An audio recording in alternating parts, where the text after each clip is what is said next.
Howdy, it's me again, and have I got a real story this time?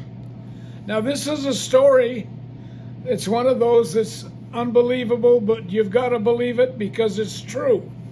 And remember, I know who I'm talking about. I'm talking about my Lord. I'm talking about Jesus. I'm telling you a story about him that if it weren't true, I'm in trouble. I know that I'm facing my Jesus before too long because I'm 86 years old. I've got heart failure. I know who I got to face very soon, and that's why I'm telling you the story you're about to hear is true. And I've got to just be honest about it, let you know that this really happened. This really happened.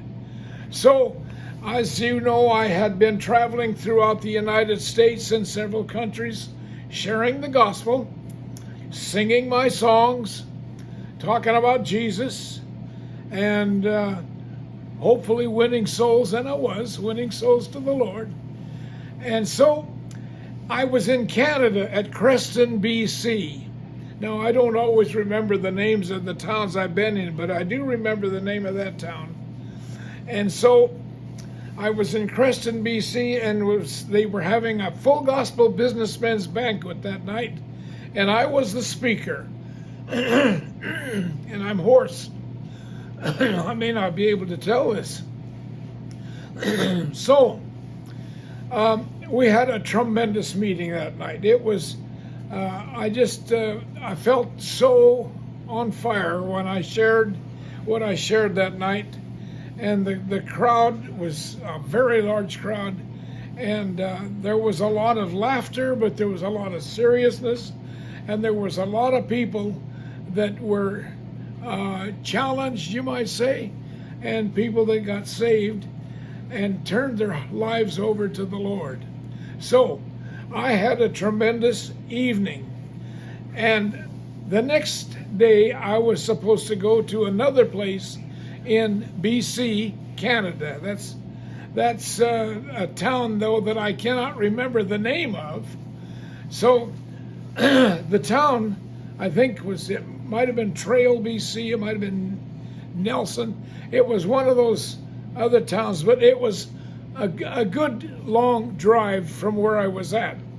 So I stopped to get some gas, and I also stopped to make a phone call to my wife at home. I always called her every day when I was traveling. And so she was so glad that I called her. And this is right early in the morning. She was glad I called her because she said, your dad is on his deathbed. Your dad is dying. And he's not supposed to make it through the next day or so. And he's asking for you. Well, this kind of shook me up, and I thought, yes, I've got to cancel out on the meetings that I'm going to, and I've got to head straight home because my dad's asking for me. So as I was telling my wife, yes, I will cancel the meetings, I was suddenly interrupted with, you might say, a voice in my head. I don't know how to describe it. I was interrupted with, and I'm sure it was the Lord, saying, no, you go on to your next meeting. Now, I don't know how to describe it. I can't say to you that God said, Buzz, you go to your next meeting. All I can say is that I suddenly knew my whole being was interrupted with the words, you go to your next meeting. And I knew that I was told to do that. And so I told my wife, I said, I've got to go on to the next meeting. And she said, you can't do that. Your dad's asking for you, and he may not live till you get here. And I said, I know what you're saying, honey, but I also know what I just heard. And so I'm going on to the next meeting. Well, she was disappointed in that, but after I hung up the phone, I asked the guy at the gas station, I said, what's the quickest way? And then I named the town. And I can't say for sure it was Trail or Nelson, BC. It was one. Anyway, I said, which way do I go to get to the next town? He said, you go up the highway here, and about a mile or so up here, you're going to come to a T in the road, and you can go left or right. Now, if you go to the left, that is the long way. And you'll be a few hours, but you got plenty of time to get there before tonight. So that's one way to go. But the other way is the short way and quicker, because if you go the other way, you're going to come to, in about an hour or so, you're going to come to a body of water where there's a ferry boat that leaves at 10 o'clock sharp. And so you catch that 10 o'clock ferry, and that'll that'll make the trip really quick. So you can go that way. Oh, but wait a minute, he said, don't go that way. He said, it's way too late. He said, the 10 o'clock ferry will be gone by the time you get there. You don't have enough time to make the 10 o'clock ferry. So you better take the long way. Okay, so I leave, and I'm heading up the highway, coming to the T in the road, and I'm thinking, well, okay, so I don't make the 10 o'clock ferry. Why not? Well, I'll catch the 11 o'clock ferry. When I didn't know there's no 11 o'clock ferry. So I turn right, and I'm heading for the 11 o'clock ferry that doesn't exist. Now, because my father is dying in the hospital, I'm starting to pray for him. While I'm driving along, I'm singing, I'm praising the Lord, and I'm praying, and I'm asking God to hold my dad alive, keep him alive till I get home. And so as I'm going along and and I'm singing and just rejoicing, I'm just trying to practice what I've talked about in all of these episodes that I'm given. Delight yourself in the Lord, and He give you your heart's desires. So I was doing that. I was delighting in the Lord, singing and just having a great time with the Lord, and yes, believing for His healing. Now this is a part that's coming up here that I never know how to say it. I never know how to tell it. I don't know how to explain it, but I'm going to do the best I can. Suddenly, I felt someone sit down beside me in the front seat. And it's one of those things that you don't know how to say it. You don't know. I could see him, but I couldn't see him. I could see a profile. It's like you see somebody out of the corner of your eyes, and you know he's there. Not only did you know he's there just from seeing something, but you felt it. I felt the presence of the Lord. I felt it like I'd never felt it. And it was warm and it was wonderful. And I just stopped singing and praying. And then I saw him in my mind's eye, or my corner of my, I saw him turn and was going to speak to me. And I said to myself, I'm going to say what he says. I'm going to say it out loud because I want my physical ears to hear what he's saying. So it started out with something like this. My son, my son, you're delighted. I know I'm delighted in you as you delight in me. I got that tongue twisted, but hey, this isn't professional, okay? I'm telling you as I can remember it. He says, I'm delighted in you as you delight in me. And I've heard your prayers, and I know about your father, and I'm going to hold him there for you.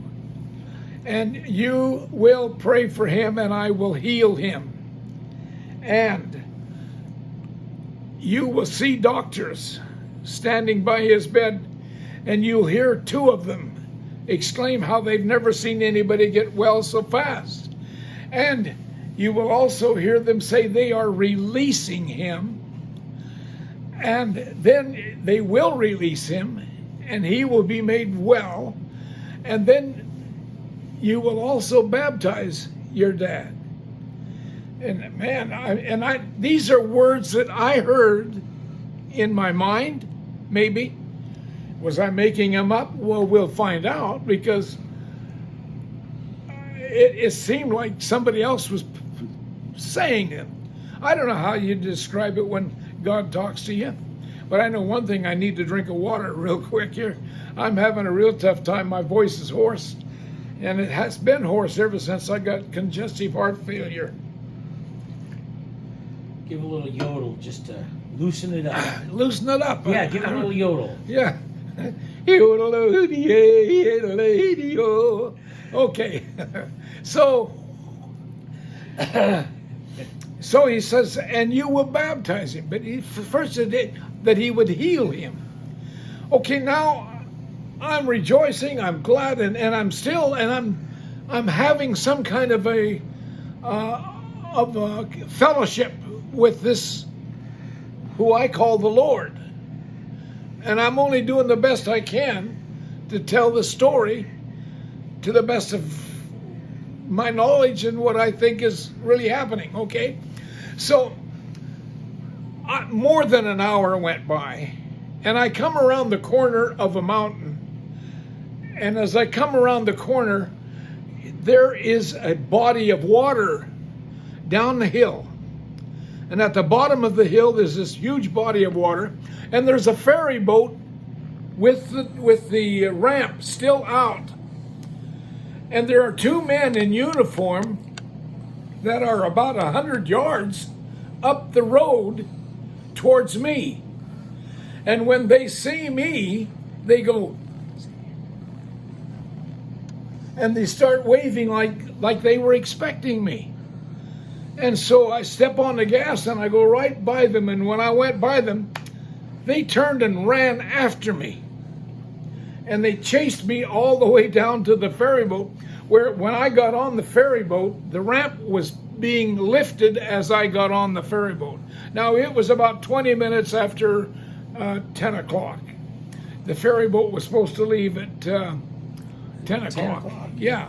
And so I just get on the ferry boat and the ramp is coming up. Those men that were out on the road literally had to leap on board because the boat was started and it was on its way. Well, they come running up to my window and they tapping on the window, and I rolled down the window and they said, "Who are you?" And I was caught off guard. I didn't know what they meant. "Who are you?" You know, and I said, I don't know. They said, "We've been waiting for you." Well, I said, I don't know why you were waiting for me. I never told anybody I was coming. They said, "Well, who are you?" And I said, "I don't know." I mean, that sounds kind of strange, but I didn't know what they meant by asking, "Who are you?" And so they turned around and said, "Well, I don't know who he thinks he is," or something like that. They walked away, and another man come running up from the other side of the boat. He stuck his head in my window and he said, "Who are you?" And I said, I started to say, "I don't know," and I felt somebody push against my back. And I felt like somebody leaned over my shoulder and said, "I held the ferry for you." And I suddenly heard that and I started laughing. And I laughed and I laughed and I laughed. I couldn't quit laughing. The guy said, "Who is he? Who are you?" And he turns around and walks away in disgust. And I'm laughing now and I'm thinking, this is incredible. He said he held the ferry for me. And I'd almost forgotten he was there, because of these guys' excitement. And so, wow. And so then I thought, well, I've got to get me a cup of coffee and I'll go up into the cafeteria and I'll get a cup of coffee. Well, I have to quit laughing first, but I couldn't quit laughing. I was just so tickled. And so I walk up into the up steps and into the cafeteria, and here's a crowd of people that's been waiting for me, and they're all staring at me when I come in, And I don't know. I'm sure that some of them are saying, "Who is he?" I don't know, but I was so embarrassed because I was still laughing. And why am I laughing? And why? I got to quit laughing. I got to shut up. And so I saw the lady that was selling coffee over there at the bar there, and so I go over and I order a cup of coffee, and she says, "Who are you?" So I'm still laughing because that's funny now. Everybody's wanting to know who I am, and I don't know why they're asking that. And so then she sells me my coffee, and I'm still laughing, and I gotta quit laughing because people are looking at me. And I go over to the large window when the boat's moving now, and I'm looking out the window trying to find something to laugh at so that I have an excuse. I saw a couple sitting there nearby with a little baby about 1 or 2 years old, and he was making some kind of joyful noise and stuff, and I went over and I laughed at the baby. I had to have something to laugh at. So I don't know what happened there, except the boat finally landed on the other side, and I had some friends that I was staying with over there, Keith and Lori McGregor, and they're very good friends of mine that I've known for years, good Christian friends. And so whenever I went to that part of Canada, I stayed with them in their home. And so I stayed with them, but that night was the church service, and I was the speaker at the church service. And so during the church service, I'm telling the church, the whole body of people, I'm telling them about this strange story of the Lord sitting down with me. At least I thought it was sitting down and telling me, and now I'm repeating his words, and that my father was going to be healed, and that I was going to baptize I told him the whole story, and I said, I'm telling him all about this. And the lady in the back of the church stands up and she says, "Mr. Goertzen." I said, "Yes." She said, "I'm the lady who sold you the coffee." Oh, I said, well,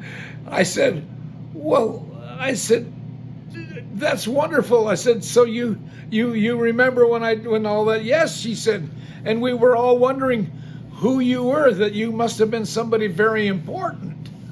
And I laughed a little bit even then. I never thought of myself as important. So I said, "Would you mind finding out why the ferry boat waited for me?" But, she said, "I want you to know, Mr. Goertzen, that the ferry boat leaves at 10 o'clock. They don't wait 1 minute longer. If there's cars coming down the road, it's too late.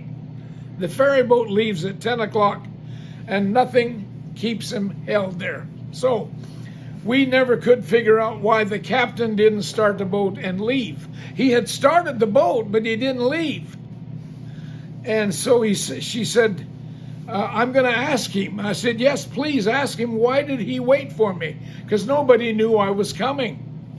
And she said she would, and she'd get with me in the morning.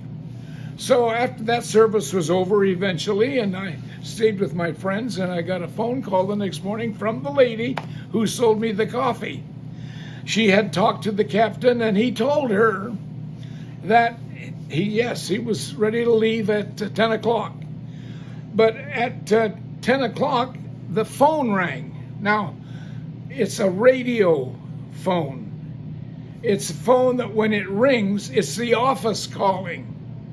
So when he picks up the phone, he knows who's calling. It's the office, the company. It's his boss. The boss, yeah. And so he says,